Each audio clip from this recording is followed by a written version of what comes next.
नमस्कार सारे किसान भाई भारतवर्ष से जो हमारे साथ जुड़े हुए हैं उनका मैं सबसे पहले पोलन परिवार की ओर से सर स्वागत करता हूं। आज हमने शुरुआत की है एक्सपेरिमेंट लेवल पे। आपने मुझे बहुत सारे चैनल पे देखा होगा, बहुत सारे प्लेटफॉर्म से मुझे देखा होगा। जैसे गवर्नमेंट के प्लेटफॉर्म से मैं ICAR से बात करता हूं। ICAR में मैं एजुकेशन डिपार्टमेंट में एक्रेडिटेशन बोर्ड में हूं। तो ऐसे ही हम पोलन परिवार से भारतवर्ष में जितने भी अच्छे लेवल पे काम करने वाले किसानों की संस्था है उनके इनविटेशन पे वहाँ पे जाके किसानों को गाइड भी करते हैं। साथ ही साथ हमारा जो पर्सनल प्लेटफॉर्म है उसमें हमारे पास साथ 10-12 हज़ार किसान जो कुछ जुड़े हैं, तो उसको फिजिकली हम उनके खेत में जाके सर्विस देते हैं। इनके लिए हमारे पोलन परिवार से 108 एग्रोनॉमिस्ट काम करते हैं जो BSc MSc एग्री पढ़ाई लिखाई करके हमारे साथ पिछले 8-9 साल से जुड़े हुए हैं। तो मैं आज एक महत्वपूर्ण चीज़ों पे बात करना चाहता हूँ। ये जो फील्ड आप देख रहे हो, ये सारी फील्ड पोलन एग्रो की रिसर्च फील्ड है, साथ ही साथ धरती कृषि की भी रिसर्च फील्ड है। यहाँ पे ही पोलन एग्रो मिनरल्स का प्रोडक्शन यूनिट है, पैकिंग यूनिट है, रिप्रोडक्शन यूनिट है, सब कुछ यूनिट यहाँ पे है और यहाँ पे ही रिसर्च भी चलता है। ये फील्ड लोकेशन वाइज देखा जाए तो महाराष्ट्र स्टेट में जो कोल्हापुर डिस्ट्रिक्ट है उसमें करवीर तहसील में आता है और एक पहाड़ी इलाका है जहाँ पे लगभग 1800-1900 मिलीमीटर बारिश हो जाती है। 1819 मिलीमीटर बारिश काफ़ी होती है।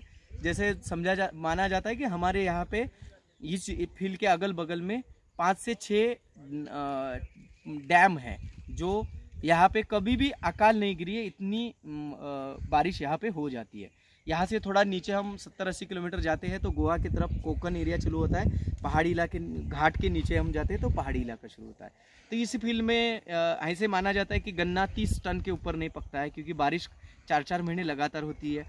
केला तो आता ही नहीं था, ऐसा लोगों का एक एक्सपीरियंस था। लेकिन हमने 3 साल पहले यहाँ पे बनाना की शुरुआत की और उस बनाना की शुरुआत में जिस फील्ड पे हम खड़े हैं, ये बनाना की फील्ड है। 9 एकड़ पे हमने बनाना लगाया था और इस 9 एकड़ बनाना पे हमने जैसे ही काम शुरू किया तो हमें ऐसा लगा कि बारिश में जो नुकसान होता है कि ऊपर वाला जो ऊपरी परत है ज़मीन की, उस ऊपरी परत में से बहुत सारी चीज़ें जो हर साल बनती है, जैसे बायोमास को डिकम्पोज होने के बाद ऑर्गेनिक एसिड बनते हैं, एलिमेंट्स बनते हैं नेचुरल फॉर्म में, ये सारे पानी की वजह से बह जाते हैं या ज़मीन के निचले हिस्से में खिसक जाते हैं या हर साल ज़मीन फिर बेरेंड हो जाती है, अनफर्टाइल हो जाती है। तो इससे सर्कस करते करते किसान भी थक जाता है। लेकिन हमने उस पर उपाय योजना की कि ज़मीन को कम से कम खेड़े, कम से कम उसकी ऊपरी परत को हाथ लगाए, कम से कम उसकी ऊपरी परत को डिस्टर्ब करे और मैक्सिमम उसकी प्रोडक्टिविटी को यूटिलाइज करे। तो ऐसे में थोड़ा धीरे धीरे हम जैसे इसके साथ एक्सपेरिमेंट करते रहे तो हमने ये 3 साल में एक देखा कि इस फील्ड में हमने 0 कल्टीवेट किया है। शुरुआती में प्री कल्टीवेशन किया, उसके बाद बेड बनाए, बेड के बाद केला लगाया। 8x4 पे हमने केला लगाया था शुरू में, यहाँ की सारी सिचुएशन, नेचुरल सिचुएशन को देखते हुए। और 8x4 पे केला लगाने के बाद हमारा पहला क्रॉप जो था 21 से 27 kg पर प्लांट के हिसाब से प्रोडक्टिविटी आई, जो कि बल्कि इस पूरे डिस्ट्रिक्ट में सबसे बेहतर थी। क्यों बेहतर थी? क्योंकि हमने ज़्यादा से ज़्यादा खेड़खाड़ कम कर दी, ज़मीन की जो ऊपरी परत को डिस्टर्ब नहीं किया। जिससे फ़ायदा क्या हुआ कि नेचुरल जो चीज़ें हैं वो ज़मीन में डेवलप होना शुरू हुई।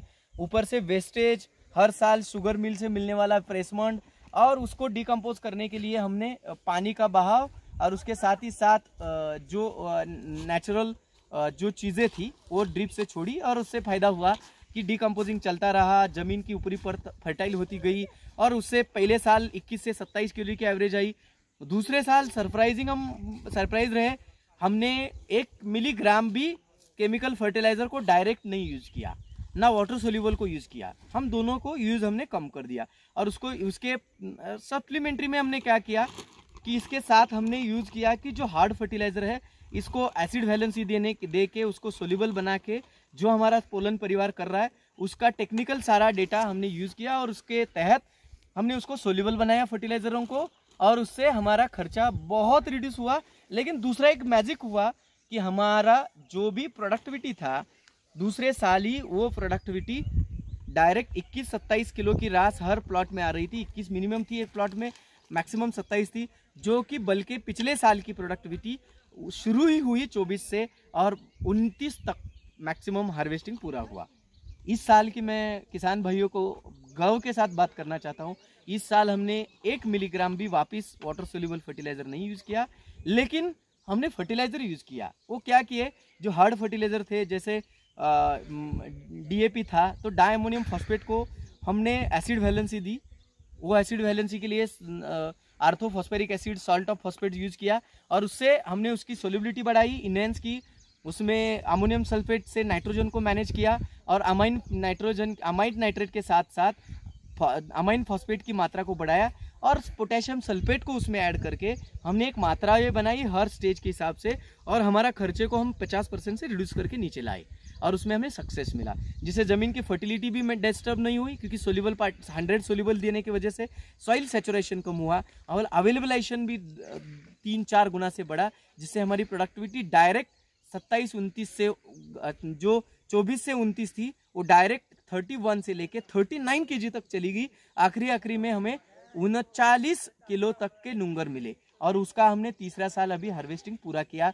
पहले 2 साल हमने एक्सपोर्ट किया, कोई गड़बड़ नहीं हुई। इस साल कोरोना की वजह से और थोड़ा सा इधर हमारे यहाँ बाढ़ की स्थिति आई थी, बारिश ज़्यादा हुई थी, उसकी वजह से जो हम फ्रूट केयर की गतिविधियाँ थी वो कम कर नहीं पाए थे, तो हमारी धरती ने इस फार्म को भी एक्सपोर्ट के लिए तीसरे साल का रिजेक्ट किया। लेकिन पहले और दूसरे साल का हमने पहले साल का 80 से 90%, दूसरे साल का 50 से 60% का एक्सपोर्ट किया और कोई प्रॉब्लम यहाँ पे नहीं आई। हम अभी अगली गतिविधियों को समझते हैं कि खर्चा तो कम हुआ, अभी हम अगले सोचते हैं कि ये सारे क्रॉप में खर्चा हम कैसे कम कर सकते हैं और ऐसे पहाड़ी या जहाँ बारिश कम होती है, जहाँ बारिश एवरेज होती है, यहाँ भी इस चीज़ों का कैसे इस्तेमाल अच्छे लेवल पे बना सकते हैं। आइए तो हम दिखाते हैं आपको इस फील्ड में आपको देखने लायक चीज़ें क्या है। सबसे बेहतरीन देखने लायक चीज़ है ये जो धड़ थे वो केले के थड़ को हमने काट के बीच वाले हिस्से में कर दिया। ये बीच वाले में हिस्से में डालने की वजह से अभी बीच वाले हिस्से में जितना भी बारिश गिरेगी, ये बारिश यहाँ पे पानी गिरेगा, ये पानी गिरने के बाद जब बहने की चेष्टा होगी या बहने का प्रयास करेगा तो तुरंत यहाँ जाके उसको अटकाव किया गया है। यहाँ से पानी की गति को हमने रिड्यूस कर दिया, तो ये जो कचरा है ये बारिश में इस पानी को बहने से रोकेगा और पानी वहाँ ही सेटल होगा और धीरे धीरे जमीन में पेनिट्रेट होने की शुरुआत होगी। अभी हमने कचरा नहीं निकाला है, इसके ऊपर हमने 2,4-D सोडियम साल्ट की इस्तेमाल किया है। 2,4-D सोडियम साल्ट इस्तेमाल करने से केला पूरा मर गया है, यानी डेड हो रहा है। जैसे जैसे नए नए टिलर्स आ रहे हैं उसमें भी कोई जान नहीं है। ये देखो टूट के अपने आप हवा से गिर रहे हैं, इसमें देखो तो कोई जान नहीं बची है। अभी ये खत्म हो गया। अभी इसकी जो रूट की स्ट्रक्चर थी, ये सारी रूट की स्ट्रक्चर अभी ढीला होना शुरू हो जाएगी। जैसे आपने देखा, देखो ये सारा रूट स्ट्रक्चर अभी पूरा डैमेज हो गया अपने आप। जैसे ऊपर से वीडी साइड डाला ये डैमेज हुआ। ये डैमेज होने की वजह से जमीन में अभी ये स्पोरेसिटी बढ़ रही है। जैसे देखो मैं हाथ से इस जमीन को कुछ भी कैसे भी मैं बना सकता हूँ। जैसे देखो ये अभी अंदर, जैसे इसकी जो जब ये जिंदा थी तो इसमें जिंदा होने की वजह से इसमें साइज बड़ी थी। अभी देखो इसमें साइज रिड्यूस होना शुरू हो गई है। अभी ये दब रहा है। ये जैसे साइज दबेगा तो जमीन के अंदर इसकी स्पोरेसिटी बढ़ेगी और स्पोरेसिटी बढ़ने की वजह से फायदा क्या होगा कि जमीन में अंदर से एरेशन डेवलप होगा। जैसे ही इधर पपैया का प्लांट लगेगा ये बड़ा होता जाएगा तो इसकी जो रूट है इसके लिए इजीली स्पोर सॉइल स्ट्रक्चर इसको मिलेगा। दूसरा अभी देखो ये डिकम्पोज होना शुरू हो गया। इसमें आपने देखा होगा तो जो डिकम्पोज करने वाली जो लिग्नाइट मटेरियल है इसमें से जो कंद में होता है, इसको डिकम्पोज करने के लिए ये छतरियाँ दिख रही है। ये छतरियाँ होना यानी क्या साइन होता है कि ये छतरियाँ अंदर से जो बन रही है, ये छतरियाँ किसका साइन होता है कि जो लिग्नाइट मटेरियल है वो डिकम्पोज होना शुरू हो गया। ये अभी कल्चर पूरा ये डिकम्पोज होगा तो ये पपैया के दोनों प्लांट को डिवाइड होके मिलेगा। यहाँ का भी जो कचरा है बाद में हम उसको छोटा मिनी ट्रैक्टर से, जैसे ये पूरा डिकम्पोज होगा 3-4 महीने में, इसको उठा के धीरे धीरे उसको बेड पे हम उठा के डाल देंगे। ये हमारा 3 गुना फायदा हुआ। सबसे बड़ा फायदा क्या हुआ कि हमारी कल्टीवेशन कॉस्ट 0 हो गई। हमने क्या किया, बनाना को कट किया, बड़े को डाल दिया और इसके ऊपर जो नए टिलर्स आए उसके ऊपर हमने 2,4-D सोडियम सॉल्ट 150 ml पर पंप में 10 ml पर लीटर पे लिया और उसका स्प्रे किया। जिससे क्या हुआ कि जो कचरा जो खरपतवार थे, ये सारे खरपतवार भी जो तन थे वो भी मरे, साथ ही साथ जो ये भी बचे हुए तन है इसके लिए हम ग्रामोक्सोन और जो हमारा ग्लाइफोसेट है इनका दोनों का इस्तेमाल करेंगे। इसके लिए हम ग्रामोक्सोन का इस्तेमाल करेंगे, पैराक्वाट का, और जो लंबी घास वाली जो कचरा है इसके लिए हम खरपतवार जो आता है खरपतनाशक, वो खरपतनाशक जो आता है वो खरपतनाशक आता है ग्लाइफोसेट, उसका इस्तेमाल करेंगे। जब प्लांट बड़े होने शुरू होंगे तब इसको इस्तेमाल करेंगे, तब तक ये बारिश से बचाने के लिए हम इसको जिंदा रखेंगे। फिर हम इसका अभी दुहेरी इस्तेमाल कैसे करेंगे? अभी हमने इसका प्रिपरेशन किया, सॉइल प्रिपरेशन। अभी क्या किया, इधर हमने खड्डा लिया, ये खड्डे एक साधारण आधा फीट चौड़ाई में है और एक 8 से 9 इंच या 10 इंच तक डीप में है। इस पेड़ इसमें क्या किया हमने, रेडी डिकम्पोज के लिए हमने शुगर मिल की प्रेसमड डाल दी। हमने तकरीबन 300-400 ग्राम तक ही प्रेसमड डाल दिए। ये 300-400 ग्राम प्रेसमड के साथ साथ हमने खड्डे से मिट्टी बाहर निकाली।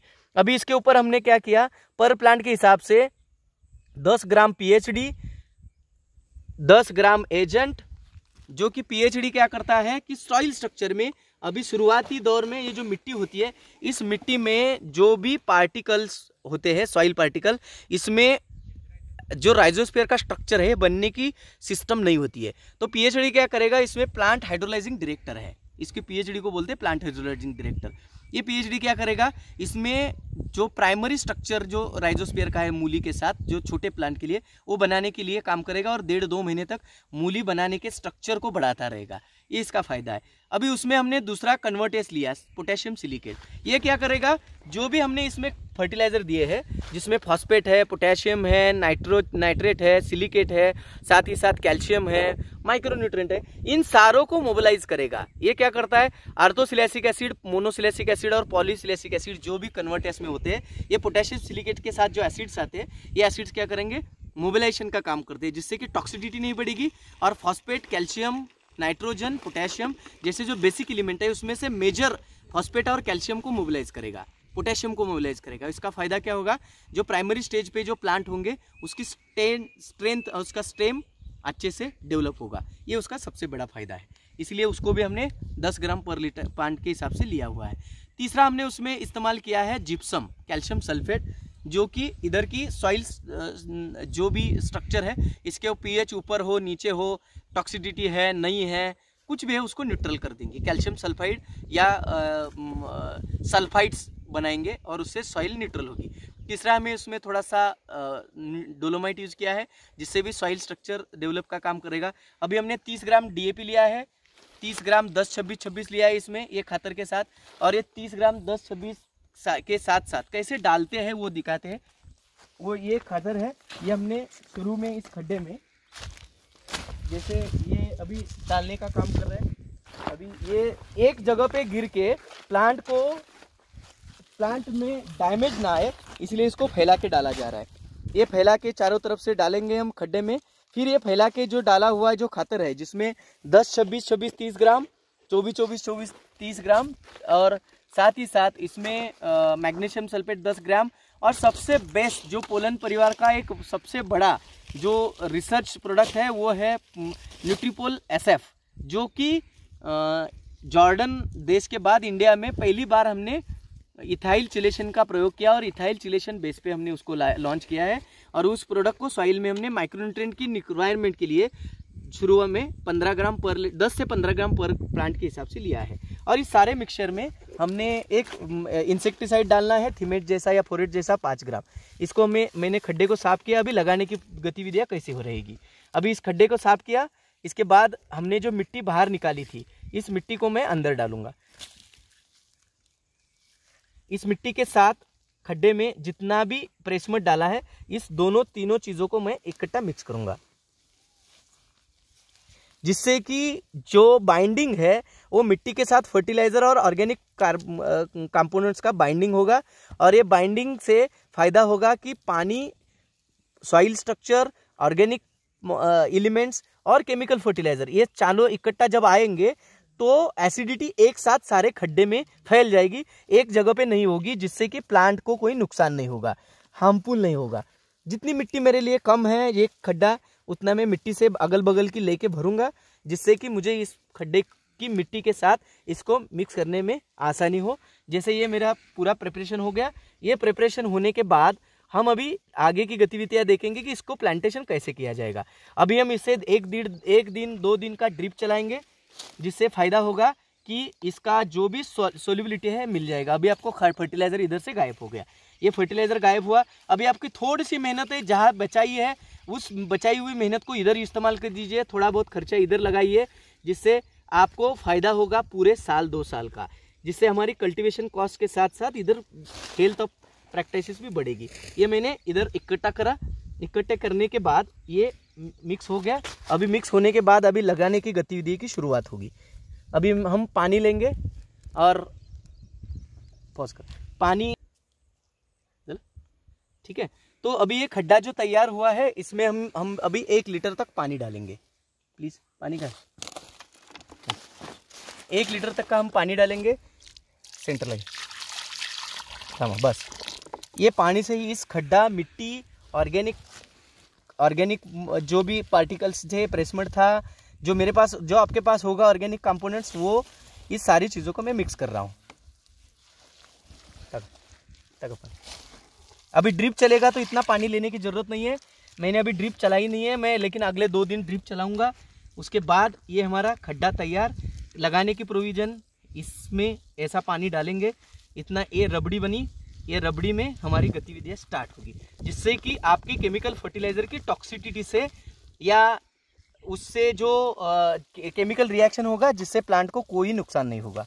थोड़ा पानी, जैसे ये थोड़ा सा, बस ये इतना पानी हमें चाहिए। जैसे ये कीचड़ जो है, कीचड़ बना, अभी कीचड़ बनने के बाद हमें अच्छे हाथ से, आपको नहीं करना है, एक दूसरे बंदे से एक प्लांट को उठाना है आराम से।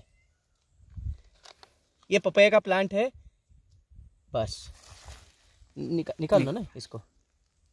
हाँ बस इसको निकाला गया है। अभी मैं देखो क्या कर रहा हूँ, इसको निकाला, इसको मैंने इधर से छोड़ दिया, बस बाकी कुछ नहीं करना है मुझे। ख़त्म बात, मेरा प्लांटेशन पूरा हो गया।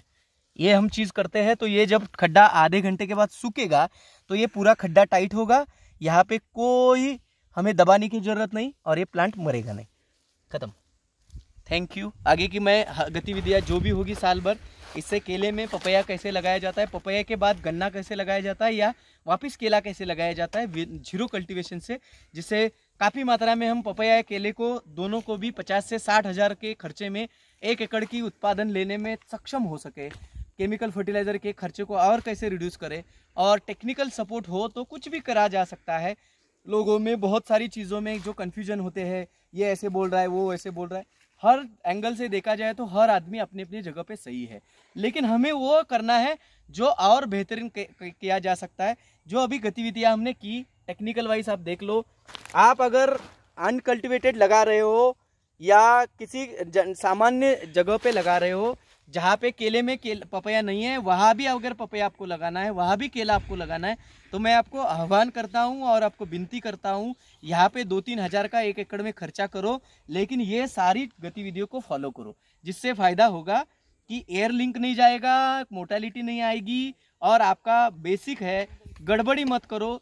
कम 1 आध 2-3 दिन ज़्यादा लगने दो। किसानों में मैंने पाया है कि गड़बड़ी में इतना नुकसान होता है कि 1000 पौधे लगाते हैं, फिर 200-300 मरते हैं, फिर उस 200-300 की 300 का खर्चा दुगना हो जाता है, फिर खड्डे बनाओ, फिर लगाओ, फिर मजदूरी, फिर वो पीछे रहता है, प्रोडक्टिविटी भी नहीं रहती है, प्लानिंग भी नहीं होता है, और उससे नुकसान होता है। मैं आप सभी का धन्यवाद करता हूँ कि आपने इतने अच्छे लेवल पे मेरा वीडियो देखा। अभी आपका सहयोग की अपेक्षा है, आपके फीडबैक की अपेक्षा है।